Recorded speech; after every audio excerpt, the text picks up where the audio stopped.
So I'm really excited to sit down and have this conversation today. I want to get into all things SEO. It's an area that I know just enough to be dangerous and definitely not enough to advise anyone on. So I'm really excited to get your insight into what does SEO look like for, for local businesses, small businesses, and what people can do. But where I want to start is just give a little bit more context. So Laura, can you just tell us a bit more about your background and, who you are? Yeah. So professionally, I'm an SEO strategist for service providers and small businesses who want to grow their audience and fill their client rosters without relying on the socials. And so essentially, I help entrepreneurs get found on Google. Now, I'm curious. One of the things I like to ask people is if we just turn back the clock and we think back to like, I don't know, let's say like 13, 14, 15 years old, this like young high school, middle school Laura, who were you then? What were you interested in? Like, paint us a picture of that time. Yeah, I think I was a pretty nerdy kid. I was always like the kid who was into like science, very academic, very serious about grades. Although I always played sports, I was never good at them, but I enjoyed being on the team. So I was like the bench warmer. But I played my 3 seasons of sports. I did school. I was a, quote unquote, good kid. I can totally relate. I definitely one of those people who I think I found my not being such a good kid streak not till later in my life. Yeah, So tell me about college. exactly. So I want to know more about your background in wellness. So PhD Mhm. scientist, personal trainer, birth doula. What first got you into, we'll say science, health, and wellness. We'll kind of group those together. What first got you into those fields? I've always been a scientist at heart. Growing up, science was always my subject, it was always my interest. And when I went to college, I think I didn't quite know what I wanted to be, but I knew what I was good at, which was science. And so I was a chemistry major. And after college, like I just kept going with that. I went to grad school and I got my PhD in oceanography. And then I spent many years as a research scientist. So I worked at the lab bench. In 2015, was pregnant with my first child. And it was also like the most athletic period of my life. And the types of services and support that I was looking for to help me continue my lifestyle during pregnancy and get back to my sports postpartum were severely lacking. And so I spent a lot of energy researching what I needed to do to take care of myself and live the way I wanted to live. And as I did that, I just became very, oh, I really felt like it was information I needed to share with more women, if that makes sense. And so ultimately, I felt compelled to leave my academic position at the University of Washington, and I started my pregnancy and postpartum personal training business, and then later birth doula practice. So both of those were born out of my own interest in health and wellness and looking for solutions to maintain my physical activity during these just trickier chapters. I know for a lot of people, running a business is, we'll say, a challenge. For some people, it's way more. For some people, it's way less. I'm really curious, what did that first year of practice look like for you? A lot of tears, to be perfectly honest, right? I had no idea what I was doing. And I think when you start a business, you just expect that somehow you're gonna like throw up the shingle and you're gonna have clients coming in and it like doesn't seem like it's gonna be that hard, but it is, right? And especially I don't enjoy pushing myself out in front of an audience, right? I mean, we might talk about this more later, but I am not inclined to be like a push marketer. I'm very introverted. And so that client acquisition piece was really, really challenging for me. And I set very high expectations for myself. Some might say too high. And I think anyone who's been in business for any amount of time knows it takes years to build a client base. It takes years to build a business. It doesn't happen the first year. But my expectations were very, very out of line with that. Where do you think those expectations came from? Was it like, gurus on the internet, something that you'd seen someone else do? Just kind of sometimes we like make up stuff in our head. Where do you think it I came from? had no, or at that time, I had no role models for entrepreneurs. So my entire family are scientists. Everyone in my family is a scientist. And I think the expectation came from the fact that every other like task that I've ever set out to do, like I've always been very successful. I've always been able to figure it out, right? And I've always been in arenas that came pretty easy to me. And I think this is the first time I was really so far outside of my comfort zone, but the expectations for myself hadn't changed. They remained really high. So tell me more about this year. I really want to know about some of these trials and errors. So, and as you mentioned, not a really heavy push marketer. I'm Mhm. curious, what were the things that you tried? What were the things that you saw and you're just like, no, I'm staying away from that? Yeah. Things that I tried in those first, let's just say first years, because it's all a little bit of a blur.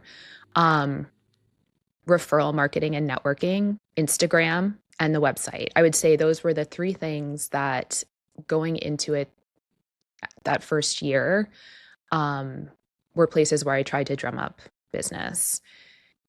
Instagram did not feel good to me. I just couldn't figure out how to do it. And I didn't really want to be like, I didn't feel very comfortable putting my face on Instagram. At that time, reels weren't a thing, thank God. But I still didn't feel super comfortable just even posting videos of myself doing workouts or, I think I didn't yet feel like I had the authority to speak. I'm going to use the same word authoritatively. So maybe I didn't feel like I had permission to speak authoritatively yet, right? Um, and so Instagram just really didn't feel good to me. The networking piece felt really easy to me. So I got really, really involved in the local birth community in Seattle. And so that became a source of clients and referrals.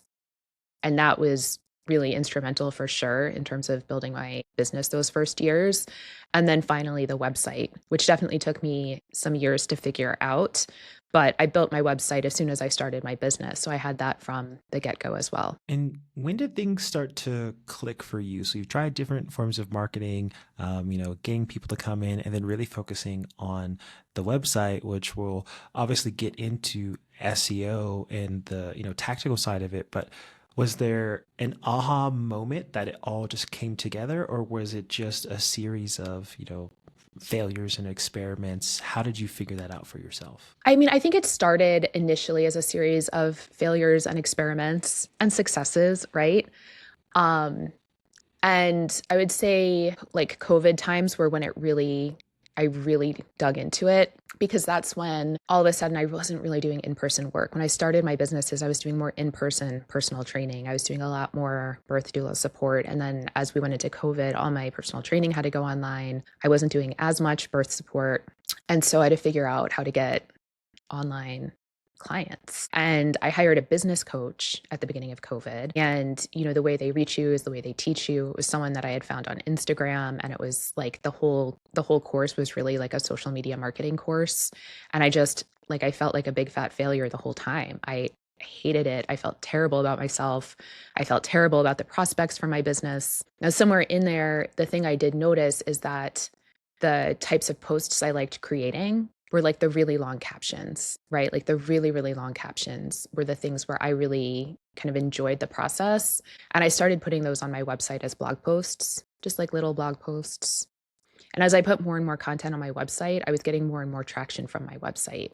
And I noticed that. And I got curious about that. And I leaned into that.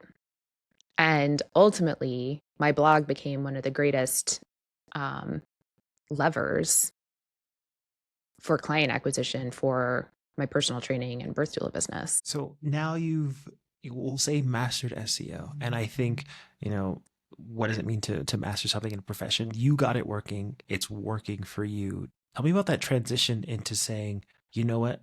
I can and I want to help other people do this too. Yeah. So I really built both of those practices from the ground up with SEO, right? The birth doula practice, the personal training practice. I really credit those to SEO and those became booked out practices. They both went to wait lists. And as those businesses thrived, I had colleagues coming to me with help for their websites because I think your listeners probably will recognize that SEO isn't like the most common way to build like a personal training business or like a wellness business, right? A lot of it often happens, if it's not brick and mortar, it happens online or on socials.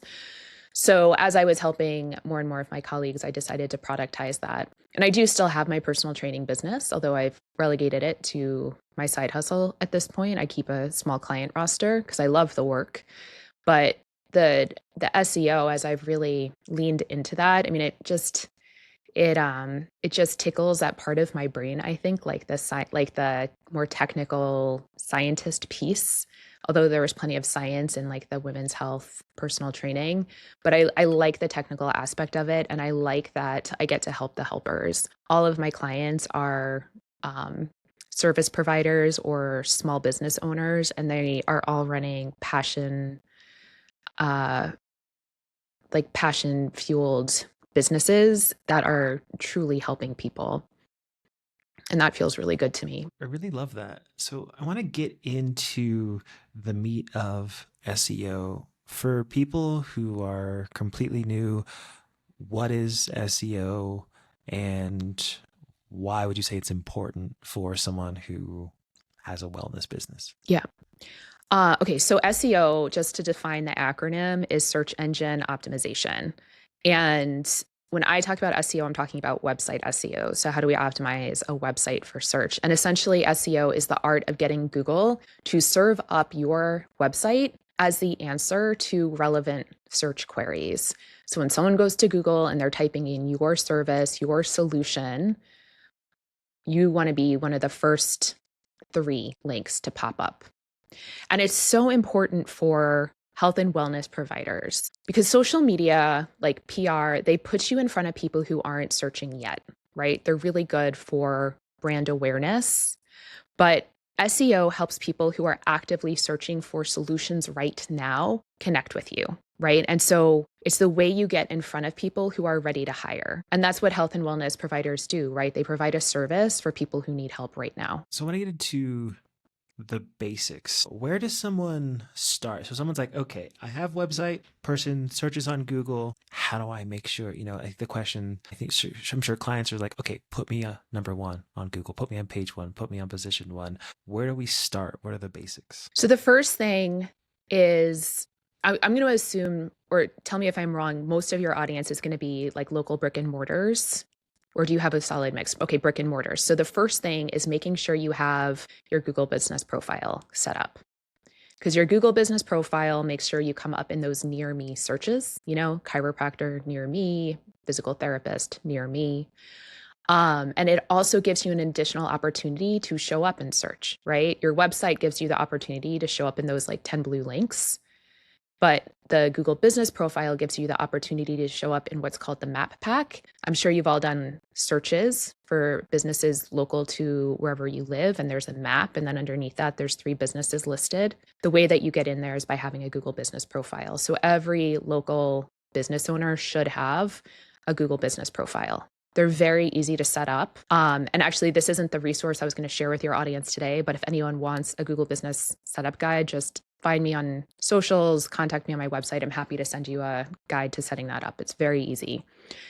The second thing is make sure you say what you do in your customer's language on your website, in the above the fold headline, in your SEO title and metadata, which is that jargony stuff that you enter sort of on the back end of your website. But I will say the number 1 mistake that I see on websites that I audit is that people don't say what they do on their websites. They'll talk around it, but they don't use the exact words. And those words provide really important context to Google and to cold traffic landing on your website. So double, triple, quadruple check that you are using, like you're saying what you do, like your job title and the service you provide on your homepage, on your services page, on your about page. So Google business profile, make sure you say what you do.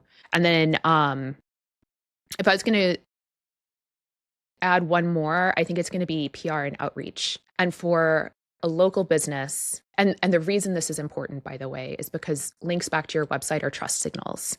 Google's algorithm is a robot. It doesn't know how to trust. So it looks to other people who it trusts and it says, who do you trust, right? And it's just like a big trust web. So you need links back to your website. For a local website, those links need to come from other businesses local to you. That's one of the ways that Google localizes or understands like where you're localized. So for my personal training business, my birth doula practice, what that looked like was networking with childbirth educators, networking with lactation consultants, networking with other allied professionals who had resource pages on their websites and asking them to include my information. And I also had a resource page, so I could reciprocate. But do what you can do in order to get links from local businesses back to your own website. So I know just enough to kind of categorize, we'll say, and please correct me if I'm wrong. So, we're looking at a local business. Part one, we've got everything that's happening with maps and the business profile. We have the on page you're mentioning, like make sure you say what you actually do, and then like off page in link building. I think that helps like categorize some of the work. So I want to look into, let's say, the on page. So you mentioned say what you actually do. So someone's like, okay, what do I need to put just on my website to make sure people can find me? What do you recommend? So if we're talking about, so every page on your website has a job, a different job, and a single job, right? And your homepage is the one page on your website that's a little bit unique in that it does have multiple calls to action. It's going to be kind of a soup of keywords, right? Because it's like a magazine cover. But on your homepage, it's really above the fold. That's the H1.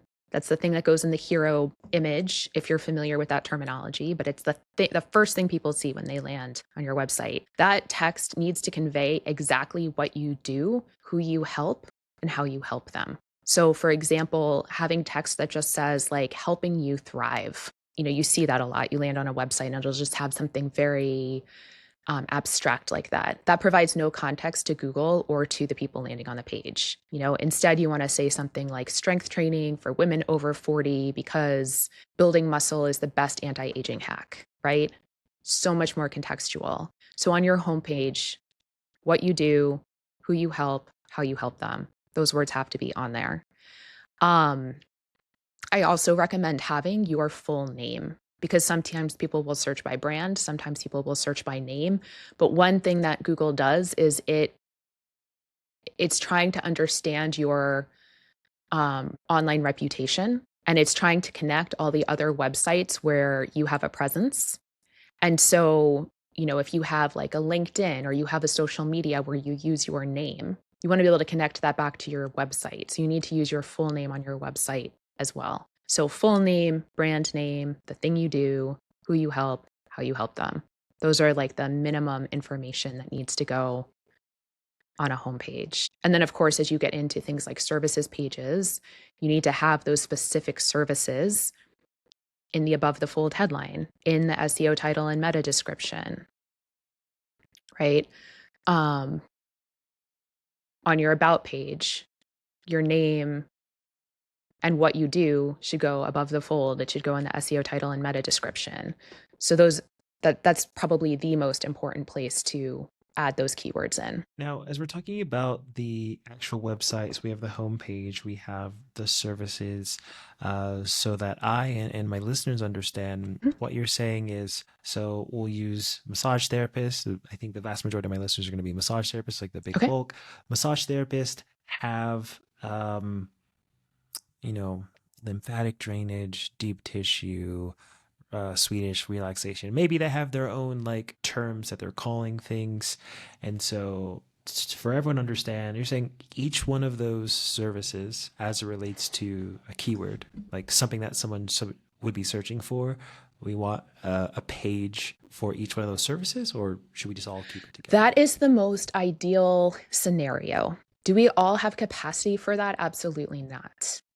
But there should be, so for someone who offers a variety of types of massage services, for example, if you don't want to create a separate page for each of them, what you need to think about is like, what is an umbrella term for your massage services that is more specific than just massage services, right? Massage services is very generic and it's not going to help people actually find you in search. So if you offer lymphatic massage and Swedish massage and deep tissue massage. Who are you offering that to? Do you offer massage to athletes? Do you offer massage to um, people over 50? Do you offer massage to pregnant people? Do you offer massage to men?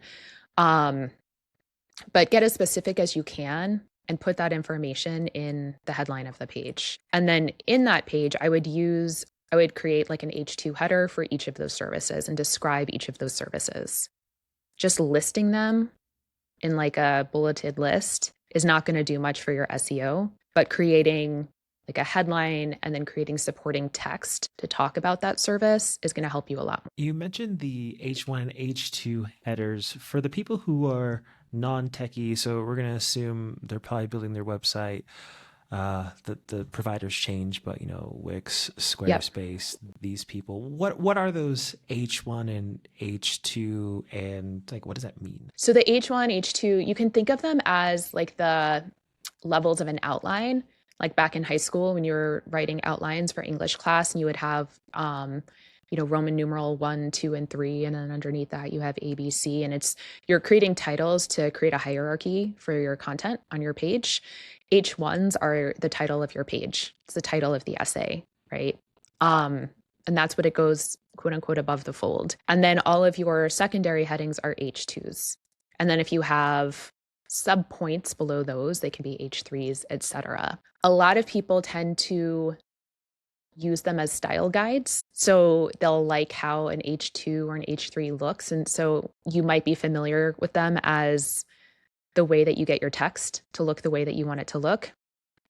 But the proper use of them is for content hierarchy and for indicating what information on your page is the most important. So like the H1 title on your page, that's the most important text. And it tells Google, as well as searchers who land on the page, what that page is going to be about, which is why you want it to provide context, right? Not helping people thrive, but like something really specific, talking about exactly how you help your clients, because that provides context. So on my website, I've got the pages. So I've got my home page. I've got all the things. I've got, let's say, my services page. What else should be on either categories of pages, types of pages, or, more than the H1, H2 or something on the home page? I know there's a million and one tiny things. If someone's listening to this and they're kind of making this checklist for themselves of like, okay, make sure I do this, make sure I do this, make sure I do this. What, if anything else, should they make sure for that brick and mortar business is definitely on their website or pages they have included? A good contact page. So I'm going to give you two. So the first one is a good contact page. And by a good contact page, I mean it should have obviously the name of your business, but also your physical location, probably in a Google embedded map, a photo of you that I recommend titling something like Daryl-Turner-massage-therapist-Chicago, wherever you live, right? And you can also include other things on that page like FAQs or links to free resources or whatnot. And then obviously a form for people to fill out. But it's really important that page provide a lot of those local keywords, and also having an easy way to contact you as a trust signal for search engines and searchers. So you should always have a really easy contact page on your website. The other thing is a blog. And this is the one where people often like take that deep sigh, but there are a number of reasons why the blog is so important. Probably the easiest way to explain it, though, is that it creates additional keyword opportunities, additional opportunities to get found. So every time you create a blog post, you're putting more words on your website, you are solving more problems, and you're creating more ways for searchers to connect with your solutions. The more blogs you have, the more opportunities you have to be found. Now, is there anything that someone has to do different if they've got a group practice? So it's like, I've got me and I've got 4 employees. Is there anything that like is drastically different or radically changes this approach to what's on my website? Not radically. If you have multiple people in your practice, you're going to want to have a team page. And I think it's nice if the team page links out so that each individual provider has their own page where they can talk about their approach, their credentialing, like all those credibility markers. If you have a blog, it needs to be super Well, this is regardless of whether it's a group practice or not, but it needs to be really clear who's writing the content. So there needs to be a really clear author byline and an author bio so that you can demonstrate that the person writing the content has the credentials and expertise and deserves to be teaching on the subject they're teaching. If you have multiple people in your practice, you want to make sure that you're not skimping on that, especially if people have really, really different areas of expertise. But other than that, I don't think that a group practice is going to be vastly different than a solo practitioner. Look at a off page or Mhm. or just stuff that links back to my website. You mentioned before one of the things that you had done, reach out and have like a resources page on your website, and other people had a resources page where you were linked. You'd said before these trust signals. So what is the approach? Like, okay, how do I find links? How many do I need? Someone who's trying to navigate this section of SEO, where do they start? How do they go about this? Okay. First, I don't think that there's like a target number. I think that you want your backlink profile to grow over time. And so it's not like you want to reach 10 and then stop. You want to, outreach should always be part of your business plan for backlinks and also for all the myriad of other benefits it brings your business, right? But I think there's a variety of ways you can go about it. I had really good luck joining local professional groups and then posting within those groups and saying, hey, I'm a local pregnancy personal trainer, and I'd love to connect with other birth professionals who's open to a coffee chat, right? And then you can have that conversation like once you get to know someone. It also works really well if you're building your own resource page to post in those types of groups and saying, hey, I'm building a resource group. I'm looking for chiropractors, massage therapists, childbirth educators who serve the same population I do, right? Drop your links below. And then when you put their information up on your website, you can send them the link to kind of verify their information and say, no obligation, but if you have a resource page, I'd love for you to include me as well, right? You can also check out if there's any local directories.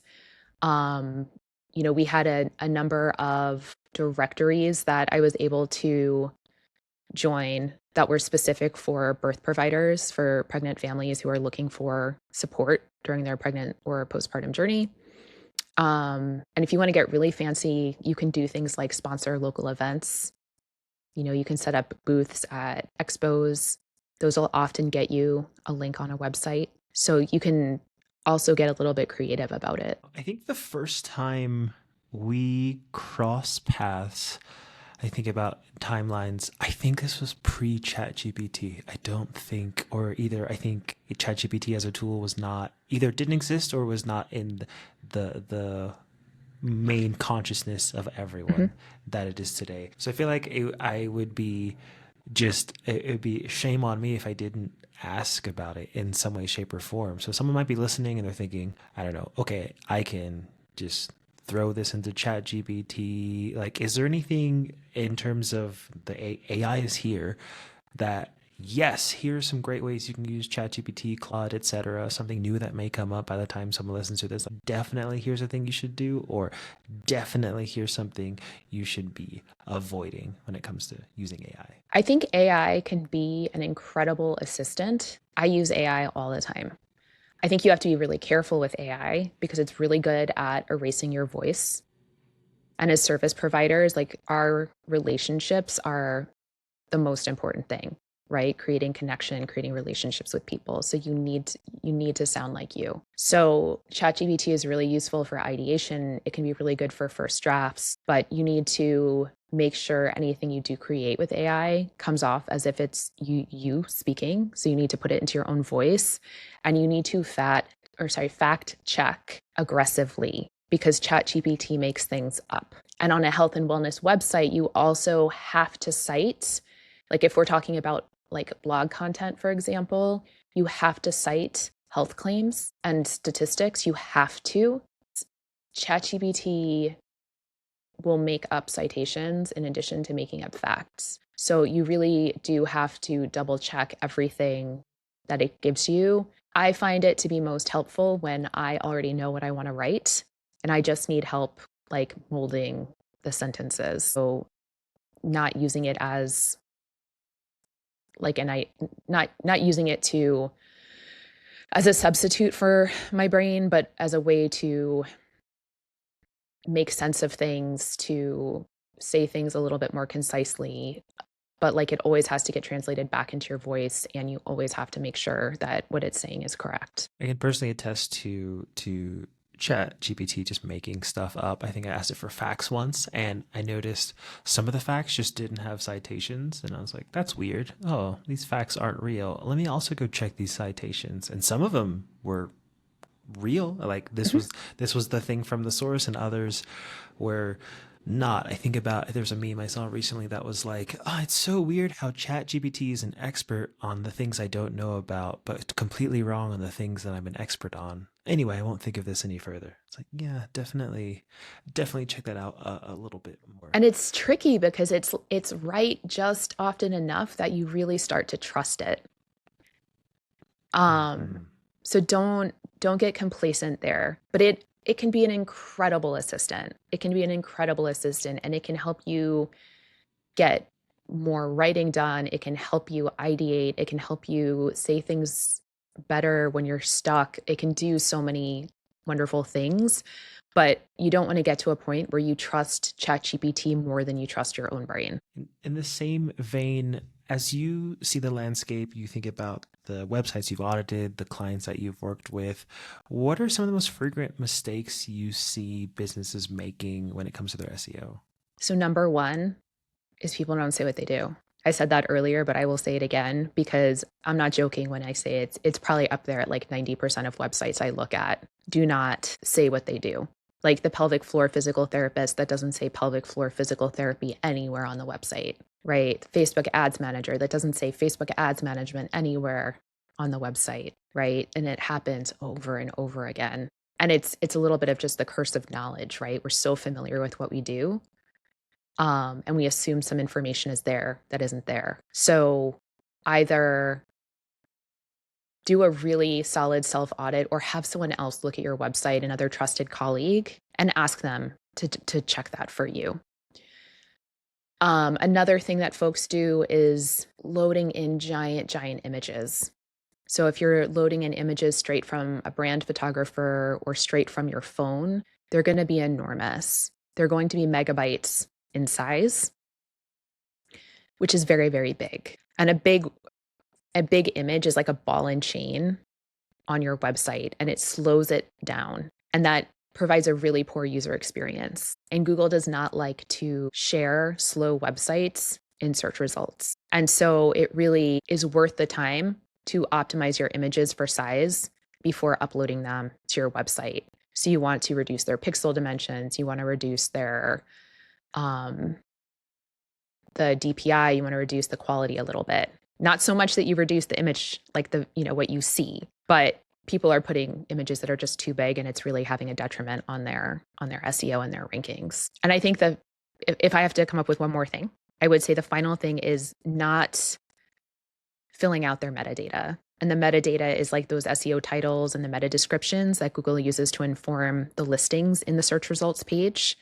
So the blue links that you see when you do a Google search and the text underneath it, you can specify all of that on the back end of your website. And the SEO title in particular, it's different from the title of the page. It's different from your H1 title, but it's actually a Google ranking signal. So that needs to be unique for every page, and it needs to be contextual. It needs to tell Google what your page is about. Now, we've covered a lot of what I would say is the basics, in the sense that not that they are simple, but more so of like, this is the foundation. This is the, Mhm. if we're thinking about dieting, this is like the go to bed, drink water, Yeah. eat, move. I'm sure there are people who want to know, if it's not advanced, we'll say tips, tricks, hack. Is there anything that you've come across that you think is actually worth it? Or is it more so, hey, actually ignore any weird, quick hack to your SEO?